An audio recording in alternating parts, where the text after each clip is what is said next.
Sama-sama semuanya.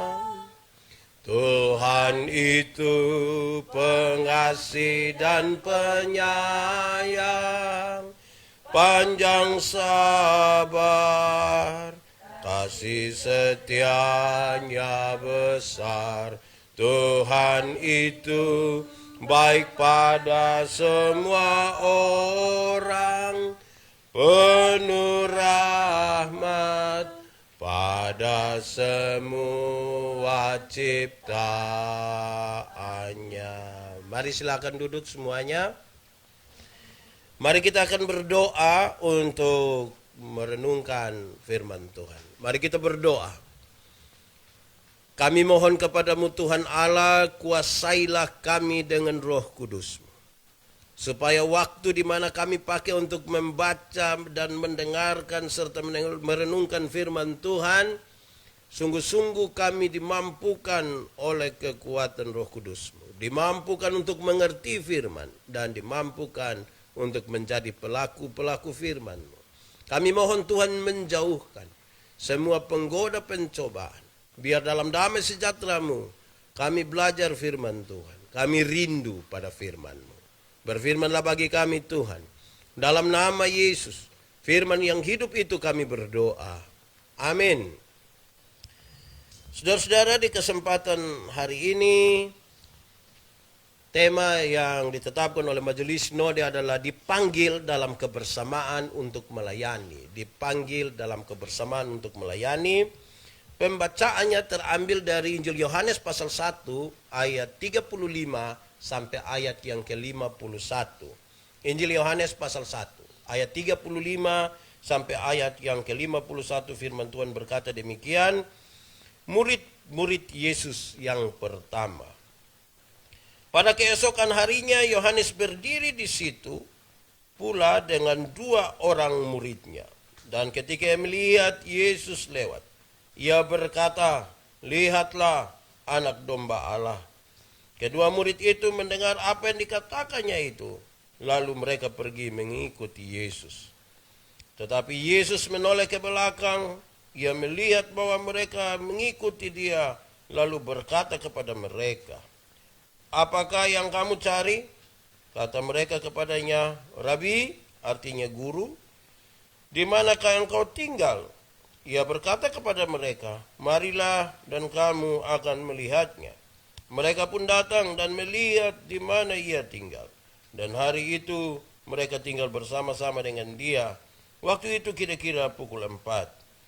Salah seorang dari keduanya yang mendengar perkataan Yohanes lalu mengikuti Yesus adalah Andreas, saudara Simon Petrus.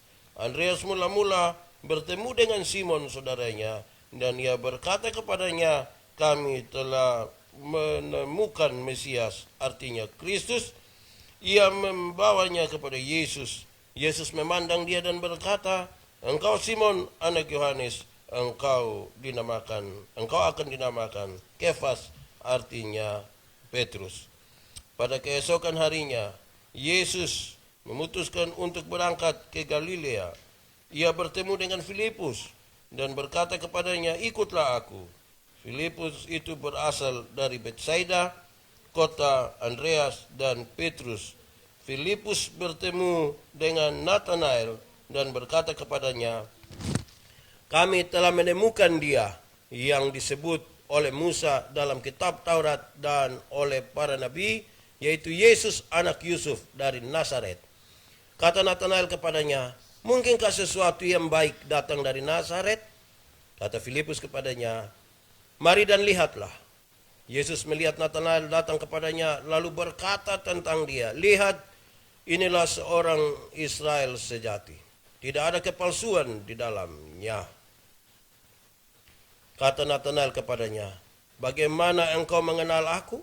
Jawab Yesus kepadanya, "Sebelum Filipus memanggil engkau, aku telah melihat engkau di bawah pohon ara." Kata Nathanael kepadanya, "Rabi, engkau anak Allah, engkau raja orang Israel." Yesus menjawab katanya, "Karena aku berkata kepadamu, aku melihat engkau di bawah pohon ara, maka engkau percaya." engkau akan melihat hal-hal yang lebih besar daripada itu. Lalu kata Yesus kepadanya, aku berkata kepadamu, sesungguhnya engkau akan melihat langit terbuka dan malaikat-malaikat Allah turun naik kepada anak manusia. Demikian firman Tuhan. Berbahagia setiap orang yang mendengar firman, memelihara dan melakukan dalam hidup setiap hari. Shalom. Kuat sedikit. Shalom. Baik saudara-saudara, anak-anak semua, kita ini hari ibadah lagi di rumah. Apakah ibadah di rumah ini sesuatu yang baru sekali? Jawabannya tidak. Ibadah di rumah ini sesuatu yang sesungguhnya sudah lama tetapi dilupakan. Gereja mula-mula itu mulai ibadahnya di rumah. Gereja mula-mula itu mulai ibadahnya di rumah. Situasi pada waktu itu juga adalah situasi yang menakutkan. Situasi yang tidak gampang oleh karena secara politik orang tertekan. Secara sosial orang juga tertekan karena mereka kelompok-kelompok kecil orang-orang yang pernah kenal Yesus dan mendapat kesaksian tentang Yesus. Dalam tekanan seperti itu mereka berusaha untuk tetap harus beribadah. Dan di mana mereka beribadah? Di rumah-rumah. Persoalan waktu itu pun penuh dengan ketakutan karena barang siapa berani menyebut Yesus Tuhan, ada kemungkinan besar dia bisa mati oleh karena pengakuannya itu. Nah, ini kemudian menjadi hal yang penting bagi kita. Kenapa? Karena ketika situasi politik semakin baik, ketika situasi sosial semakin baik, gedung-gedung kebaktian mulai dibangun di mana-mana, orang mulai beribadah, orang mulai bisa beribadah di gedung-gedung kebaktian, ternyata orang mulai melupakan ibadah-ibadah di rumah. Banyak kalau mulai meninggalkan ibadah di rumah, mereka pergi beribadah di gedung-gedung kebaktian, di gedung-gedung gereja, lupa ibadah di rumah, dan ketika ibadah dikembalikan di rumah-rumah kembali, beberapa orang agak kalang kabut dengan itu. Apalagi kalau yang sudah terbiasa dan tidak beribadah di rumah, wah itu memang agak berat sedikit. Tapi kita biasa Nah, itu baik itu. Nah, baik. Hari ini tema kita adalah dipanggil dalam kebersamaan untuk melayani. Pembacaan ini terambil dari Yohanes pasal 1 ayat 35 sampai ayat yang ke-51. Ini kisah yang menarik tentang murid-murid pertama dari Yesus. Tapi kita mulai dengan pertanyaan ini. Siapakah Yohanes itu yang dimaksudkan di dalam ayat yang ke-35? Siapa Yohanes itu? Yohanes itu adalah Yohanes Pembaptis. Dia Yohanes Pembaptis. Kalau kita baca dari pasal 1 ayat 19 sampai ayat yang ke-23, saya ingin baca ulang untuk kita semua. Dan inilah kesaksian Yohanes ketika orang Yahudi dari Yerusalem mengutus beberapa imam dan orang-orang Lewi kepadanya untuk menanyakan dia, siapakah engkau? Lalu, ia mengaku dan tidak berdusta, katanya, aku bukan Mesias. Lalu mereka bertanya kepadanya, kalau begitu siapakah engkau? Elia? Dan ia menjawab, bukan. Engkaukah nabi yang akan datang? Dan ia menjawab, bukan. Maka kata mereka kepadanya, siapakah engkau? Sebab kami harus memberi jawab kepada mereka yang mengutus kami. Apakah katamu tentang dirimu sendiri? Jawabnya, akulah suara orang yang berseru-seru di padang gurun, luruskanlah jalan Tuhan seperti yang telah dikatakan Nabi Yesaya. Saudara-saudara, jadi beberapa orang itu datang kepada Yohanes. Mereka diutus. Mereka itu adalah imam dan orang-orang Lewi. Mereka datang kepada Yohanes dan bertanya, siapakah engkau? Mereka membayangkan bahwa Yohanes ini adalah Mesias, Yohanes ini adalah Yesus itu. Tetapi dia berkata dengan jujur, dia tidak menipu, dia katakan dia bukan itu. Apakah engkau Elia? Bukan juga. Apakah engkau nabi yang akan datang itu? Bukan juga.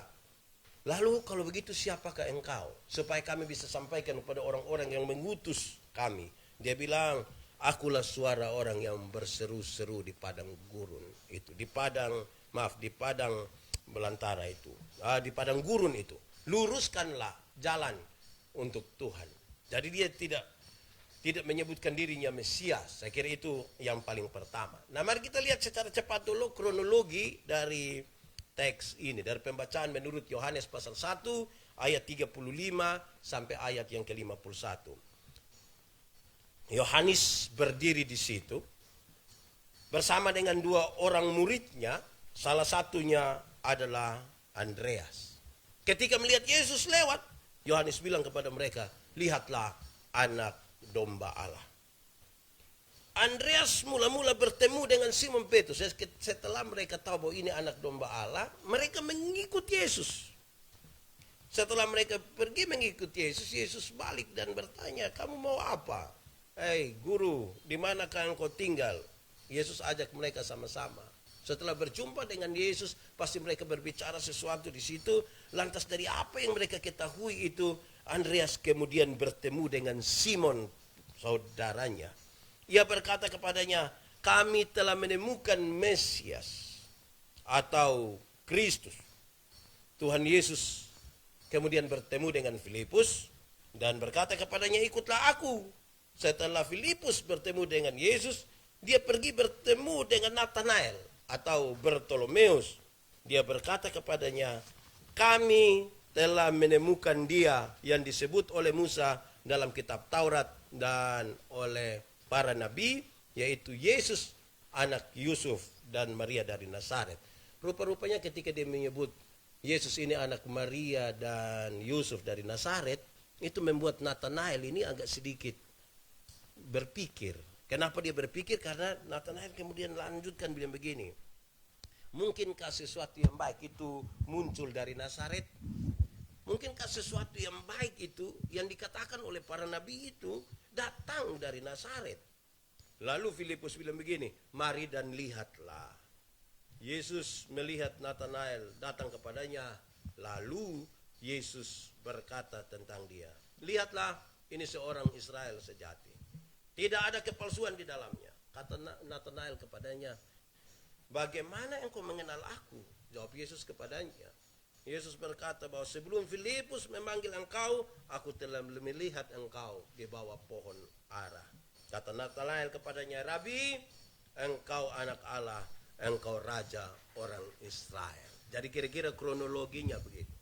Dari kronologi yang seperti itu, saya ingin sampaikan kepada kita bahwa ini ketika memberi jawab terhadap tema ini, dipanggil dalam kebersamaan untuk melayani, ada sesuatu yang mereka temukan di dalam Yesus, di dalam perjalanan itu, kemudian mereka katakan kepada orang lain. Mari kita belajar beberapa pesan yang disampaikan dalam teks ini, dalam pembacaan hari ini untuk kita semua. Untuk mama, untuk anak-anak semua, buat kita semua yang mengikuti siaran ini. Yang pertama, ini butuh untuk kita renungkan dengan baik. Saudara-saudara semua, anak-anak semua, shalom. Kuat sedikit, shalom. Yang pertama, Yohanes Pembaptis, Andreas dan Filipus itu, mereka hanya memperkenalkan Yesus kepada orang lain dan membawa orang datang kepada Yesus dan bukan kepada diri mereka. Nama-nama yang disebutkan tadi, siapa? Yohanes Pembaptis, satu lagi Andreas, siapa lagi? Filipus. Mereka itu hanya memperkenalkan Yesus kepada orang lain, membawa orang-orang itu datang kepada Yesus dan bukan membawa kepada dirinya. Ini hal penting. Kadang-kadang saudara-saudara, anak-anak semua, kita lupa bahwa kita punya tugas untuk memperkenalkan Yesus kepada orang-orang, tapi bawa orang-orang datang kepada Tuhan Yesus. Jangan bawa orang-orang datang kepada kita. Yesus yang menjadi tujuan, jangan kita yang jadi tujuan. Jadi para pendeta nanti, anak-anak yang mau jadi pendeta nanti, para penginjil nanti, ketika kita memperkenalkan Yesus kepada orang-orang, membawa orang-orang datanglah kepada Yesus, jangan datang kepada kita. Sebab kadang-kadang tanpa kita sadari, atau mungkin ada kita sadari juga, kadang-kadang kita bawa orang datang kepada kita. Kita yang menjadi pusat dan bukan Yesus yang menjadi pusat. Ini masalah. Kenapa? Kalau kita bawa orang datang kepada kita dan bukan bawa kepada Yesus, besok-besok orang ingat kita dan orang lupa Yesus. Padahal harusnya orang lebih ingat Tuhan Yesus daripada ingat kita. Bapak, nanti bagaimana kalau satu saat orang tidak ingat Bapak? Tidak apa-apa. Kalau orang tinggal ingat Bapak lagi tidak apa-apa. Yang penting orang ingat siapa?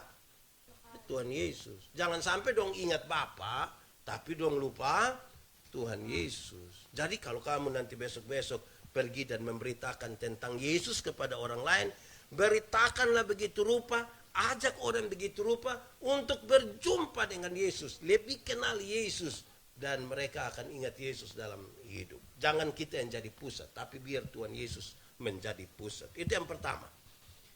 Kedua, Yohanes Pembaptis bahkan rela membiarkan murid-muridnya pergi kepada Yesus. Ini Andreas dengan dia pun teman satu tuh, itu murid-muridnya Yohanes Pembaptis. Ketika melihat Yesus lewat dan Yohanes bilang kepada dua bilang, lihatlah anak domba Allah. Cerita tadi mengatakan bahwa dia punya murid 2 orang ini langsung pergi mengikut Yesus. Bayangkan itu. Yohanes itu rela dia punya murid-murid itu untuk pergi kepada Yesus. Ini Bapak mau tanya kita semua dulu. Kalau boleh jawab.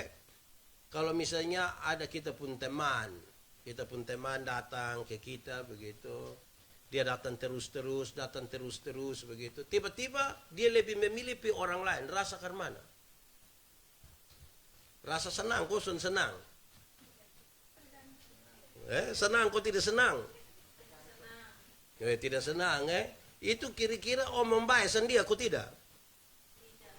Tidak baik. Kok kenapa omong tidak baik? Biasa di sini tapi kemudian supi orang lain itu pasti supi begini. Ini beda dari Yohanes.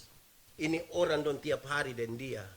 Tapi ketika dikasih tunjuk bilang itu Yesus, ini murid-murid mau pergi kepada dia, kepada Yesus, dia tidak kurang hati. Itu supi jalan yang benar. Yohanes tidak kurang hati kok omong sembarang terhadap ini 2 murid, 2 sahabatnya, tapi dia biarkan untuk pergi ke situ, pergi dengan sukacita. Tapi kalau kita baca selanjutnya memang tidak digambarkan dengan detail di situ, tapi saya membayangkan 2 orang murid yang pergi itu mengikut Yesus itu, dong tidak piko omong Yohanes pun tidak baik juga di Yesus. Tapi kadang-kadang kita pindah dari satu tempat ke satu tempat, kita pi omong kas rusak yang tempat pertama. Banyak orang itu kalau pindah gereja juga sebenarnya tidak apa-apa. Ikut proses saja, ada yang atestasi, ada yang dia lebih memilih untuk pergi. Tidak apa-apa juga. Yang menjadi apa-apa kalau pindah dari satu tempat, pindah ke satu tempat yang lain, kita omong kasih rusak itu tempat yang pertama. Saya kira itu bukan yang baik di situ. Yang baik itu sudah beribadahlah kepada Tuhan, datanglah kepada Tuhan. Yohanes sangat rela. Padahal Yohanes waktu itu sudah cukup terkenal. Akulah orang yang berseru-seru di padang gurun. Waktu dia omong begitu semua tahu, oh itu Yohanes yang itu hari berseru-seru di padang gurun. Berarti dia sudah dikenal, dia sudah punya panggung, dia sudah diketahui oleh banyak orang. Tapi ketika ini orang 2 murid ini memilih untuk pergi, dia tidak kurang hati. Dia tidak merasa bahwa dia kalah, dia tidak merasa bahwa ini sebuah persaingan antar murid. Dan ini yang luar biasa, kita perlu belajar dalam pelayanan bersama kepada Tuhan. Yang ketiga, Andreas memperkenalkan Yesus kepada Simon saudaranya, sementara Filipus memperkenalkan Yesus kepada Nathanael, orang lain. Ini catatan yang baik ini. Ini Andreas memperkenalkan Yesus kepada siapa? Simon. Itu dia pun saudara. Filipus memperkenalkan Yesus kepada siapa? Nathanael atau Bartolomeus itu orang lain. Ini 2 hal yang menarik. Yesus diperkenalkan di tengah-tengah saudara, keluarga. Yesus juga diperkenalkan di tengah-tengah orang lain, kepada orang lain. Ini hal yang menarik. Kadang-kadang orang bisa memperkenalkan Yesus kepada orang lain, tapi tidak memperkenalkan Yesus di tengah-tengah keluarga. Oh, dia jadi pendeta hebat, dia penginjil hebat, dia berkhotbah ke seorang lain, cerita kepada orang lain, tapi kepada dia pun keluarga sendiri dia tidak. Nah, ini masalah ini. Ada yang sebaliknya. Dia hanya berani pimpin di dia rumah sah. Di dia rumah dia berani. Soalnya apa toh kan namanya di rumah. Tapi untuk mau kasih tahu di orang lain, mau panggil dia kok jadi majelis, itu kita bisa bunuh itu. Dia tidak mau karena dia bilang dia hanya bisa berdoa di rumah sah. Itu juga baik. Tetapi ada yang ketiga ini lebih parah. Di rumah juga dia tidak omong, apalagi di luar rumah. Itu dia lebih parah itu. Di rumah sudah tidak bicara tentang Yesus, di luar juga tidak bicara tentang Yesus. Nah, Bapak mau tanya dulu. Kalau di rumah sudah tidak bicara tentang Yesus, di luar tidak bicara juga tentang Yesus, nah bicara soal siapa lagi? Kalau bukan Yesus yang kita bicara, kemungkinan besar kita omong orang itu. Jadi lebih baik di rumah omong tentang Yesus, di luar omong juga tentang. Pada waktu kita berhenti omong tentang Yesus, kemungkinan kita omong siapa? Omong orang. Nah coba kalau omong orang yang baik-baik. Kita omong dia pusone baik lah, itu tambah masalah. Bosan pernah dengar orang omong begitu kok? Pernah aku tidak? Atau sendiri omong? Anak-anak dong begitu karena kita belajar begitu supaya ketika kita memperkenalkan Yesus itu jangan lupa di rumah, di luar rumah. Yesus kemudian satu saat dia bilang begini, pergi beritakan Injil sudah. Mulai dari Yerusalem, Yudea, Samaria, dan terus sampai ke ujung-ujung bumi. Kenapa Yerusalem? Kan di Yerusalem itu tempat tinggal mereka, rumah mereka, keluarga mereka di situ. Keluarlah sedikit ke Yudea, ke tetangga-tetangga dong begitu. Ke Samaria yang katanya orang halaik. Banyak di situ. Yang orang tidak kenal Tuhan begitu. Teruslah sampai ke ujung-ujung bumi. Banyak yang balik. Dia start dari ujung bumi, baru jalan pelan-pelan menuju rumah. Sampai di rumah ada dong gila buan semua. Jadi mulailah dari dalam rumah baru terus ke mana? Ke ujung-ujung bumi. Ketiga, Nathanael bertanya dalam ketulusan, bukan dalam kepalsuan. Nathanael ini dia bertanya, mungkinkah yang baik itu bisa ada di Nazaret? Kok? Mungkinkah yang baik itu ada di Nazaret? Dia bertanya begini, ini dia tanya dalam ketulusan. Kadang-kadang kalau Bapak bawa materi di mana-mana itu, ada orang bertanya, orang pun bertanya itu kita bisa baca ada dua. Ada yang pertama tulus, ada yang bertanya tulus, ada yang bulus. Yang tanya tulus itu betul-betul dia mau gali informasi atau dia mau mengkonfirmasi sesuatu. Dia tanya, Bapak, misalnya kalau begini, begitu, pertanyaannya tulus. Tapi ada yang bertanya bulus. Bulus itu adalah dia mau tanya begitu rupa supaya kasih jatuh kita dan bikin malu kita. Kadang-kadang dia bertanya hanya untuk mau kasih tahu dia pun diri bahwa dia lebih tahu dari kita. Ini mari kita belajar dari siapa? Dari Nathanael. Waktu dia bertanya dengan tulus. Dia bertanya dengan sangat tulus. Apa yang dia bertanya? Mungkinkah yang baik itu muncul dari Nazaret kok? Kenapa dia pun pertanyaan ini penting? Karena ada persaingan daerah-daerah di sekitar situ. Persaingan ini seringkali tidak dimenangkan oleh orang-orang atau yang dari mana, dari Nazaret. Jadi karena itu Nazaret dianggap sebagai tempat yang tidak mungkin barang baik muncul dari situ. Jadi ketika disebutkan bahwa Yesus ini anak Yusuf dan Maria dari Nazaret, spontan ada pertanyaan, mungkinkah yang baik itu datang dari Nazaret kok? Ini pertanyaan penting. Maka pertanyaan yang penting ini, pertanyaan yang tulus ini, Yesus jawab dia dengan sangat baik. Yesus bilang begini, sebelum ini siapa?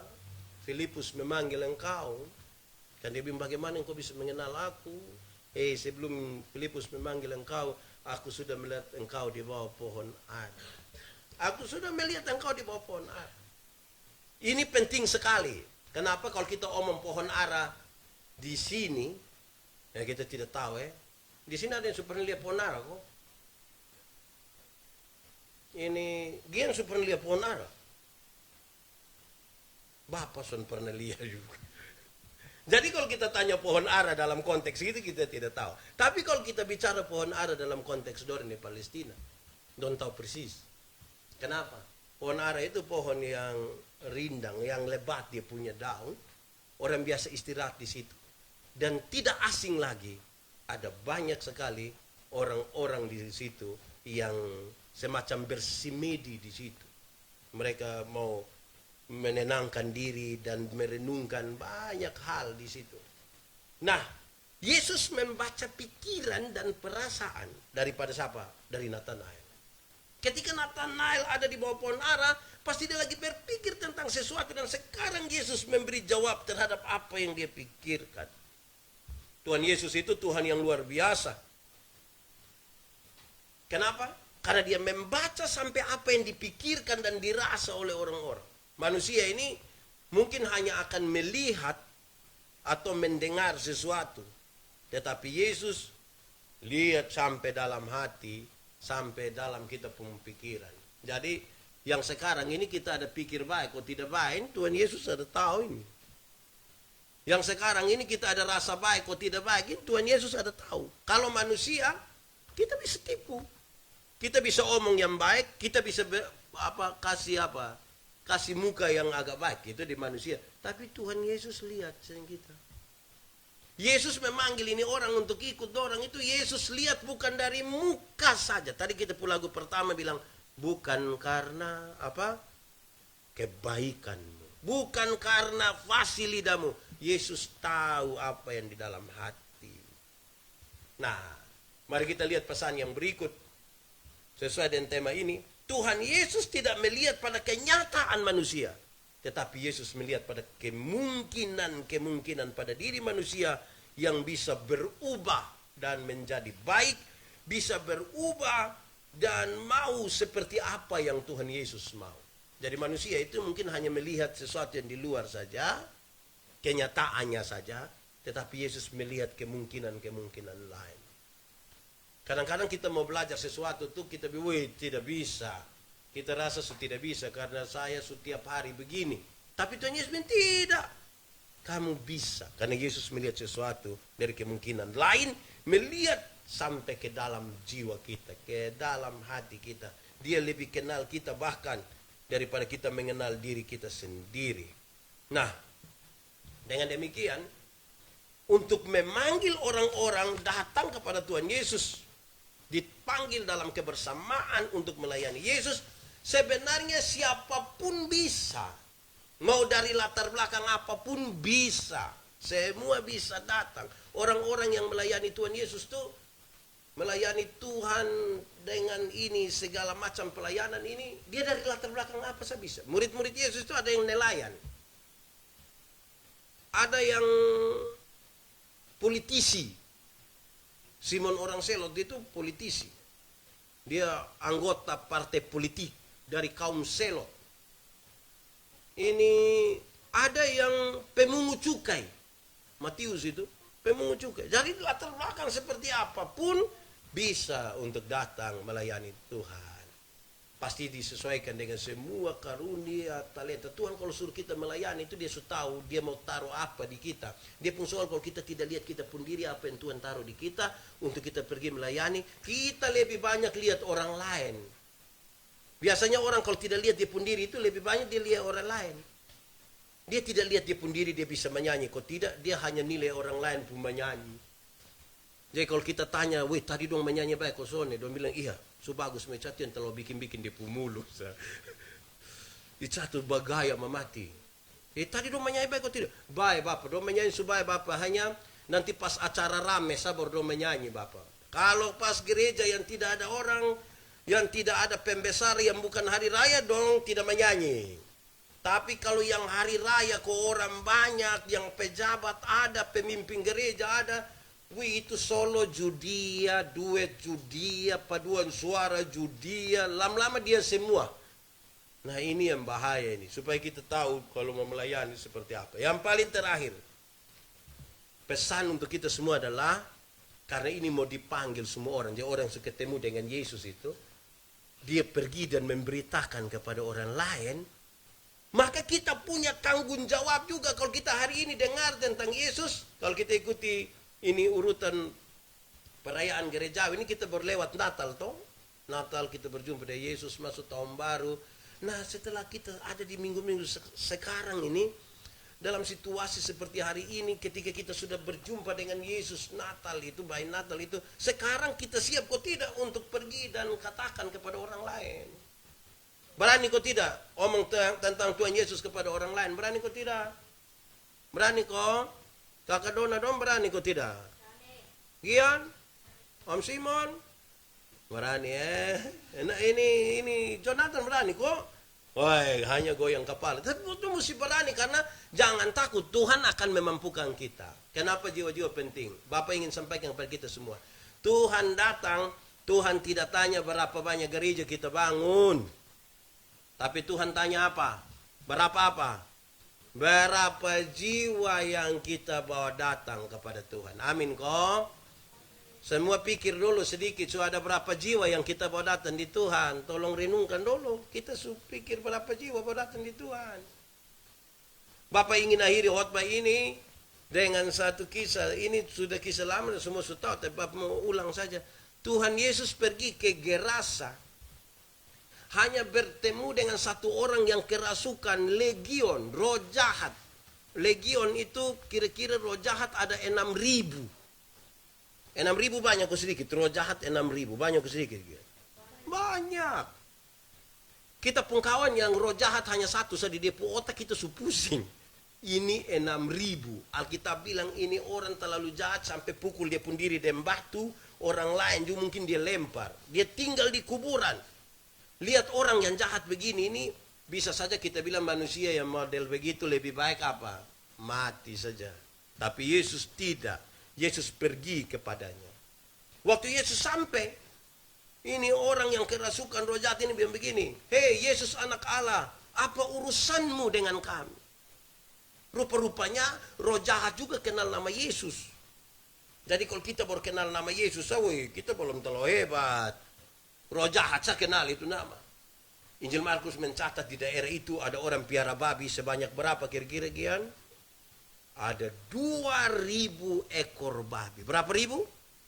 2.000. Banyak kok sedikit? Terlalu banyak. Roh-roh jahat itu meminta supaya dia keluar ke babi-babi itu. Yesus biarkan. Roh jahat keluar ke babi-babi itu. Mati buang sudah nih babi-babi. Berapa ekor? 2.000. Ini orang dong kehilangan pekerjaan. Dong pikir orang di kampung datang usir Yesus. Wih. Apa Yesus tega buat orang jadi begini? Kok kehilangan pekerjaan? Jawabannya tidak. Lalu kenapa Yesus biarkan 2.000 ekor babi itu mati? Coba mari kita kali dulu. Mari kita kali dulu.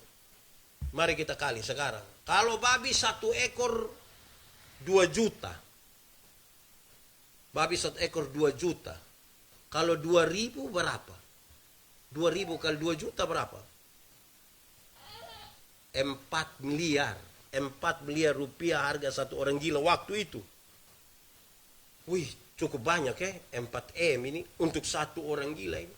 Nah, dalam struktur budaya Yahudi, babi itu haram. Orang Yahudi tidak makan daging babi. Tidak ada sei babi di Yahudi, tidak ada. Aroma itu tidak ada di Yahudi. Tapi yang haram ini dong bisa pelihara berapa ekor? 2.000. Sementara 1 jiwa yang hampir binasa itu dong biarkan. Itu yang Yesus marah. Alangkah lebih baiknya ada 2.000 ekor babi mati daripada ada 1 jiwa binasa. Kadang-kadang kalau Bapak mau bikin lebih, Bapak suka bilang begini. Dan siapakah orang gila itu? Orang gila itu bisa saja kita pu suami, kita pu istri, kita pu anak, kita pu bapak. Bapak biasa pakai contoh, ada banyak ibu-ibu ini datang ke gereja dan datang sendiri. Baru kita tanya bilang begini, "Hei mama, sendiri, teh bapak?" Nanti dong bilang, tahu sendiri teh. Nah ini tanda apa ini? Jadi mari kok kita mulai dari rumah, keluar sampai luar. Di mana kita ada nama Tuhan dimuliakan. Karena itu berpikirlah satu nama sekarang, kita siap hati sebentar kita katakan tentang Yesus kepada dia. Berani kok? Oke, mari kita tunduk kepala di hadapan Tuhan. kita angkat hati kita mau berdoa kepada Tuhan. Pikirkan satu nama, kita mau katakan tentang Yesus kepadanya.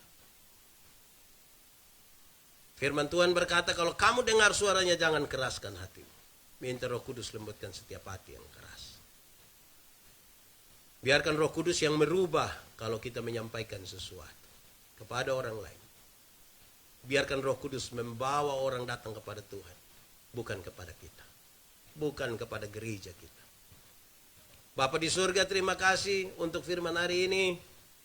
Kami berdoa supaya Roh Kudus-Mu berkuasa di atas kami semua, supaya kami dimampukan untuk mengatakan tentang Yesus pada orang lain, membawanya kepada Yesus dan bukan kepada kami atau gereja kami. Pastikan Tuhan di dalam kami supaya kami punya keberanian untuk menyampaikan segala sesuatu tentang perjumpaan dengan Yesus. Terpujilah nama-Mu Bapa, di dalam nama Yesus kami berdoa. Amin.